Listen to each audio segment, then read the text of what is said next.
শ্যাম্পুর প্যাকেটটা দেন। কোথায় চলে গেলেন আপনি? আরে আপু আসতেছি, ওই ভাইয়ের জন্য একটা সেমার প্যাকেট নিতে আইছিলাম তো। আরে ভাই কোথায় আপনি? আমার ফোনে কথা বলা শেষ, ফোন কেটে দিয়েছে, আর এখন আপনি শ্যামা নিয়ে এখন আসতে পারেন নাই। আরে ভাই, আমাকে কি শ্যাম্পু দিতে পারবেন? না হলে আমি সামনের দোকান থেকে নিচ্ছি।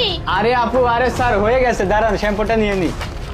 এই যে আপু আপনার শ্যাম্পু, আর এই যে স্যার আপনার সেমাই। হ্যাঁ ভাই, আমার কয় টাকা হয়েছে? আর ভাই আমার কয় টাকা হয়েছে? আরে আপু আপনার হলো 30 টাকা হয়েছে, আর স্যার আপনার হয়েছে 50 টাকা। আগের বাকি 300 টাকা, এই মোট 350 টাকা। আচ্ছা ঠিক আছে, এই যে এখানে টাকা রাখছি, তাহলে এই টাকাটা নিয়ে টাকা কেটে বাদ বাকি টাকা দিন। আচ্ছা তাহলে আপনি এক কাজ করুন, আপনি স্ক্যানার দেন, আমি টাকাটা পাঠিয়ে দিচ্ছি।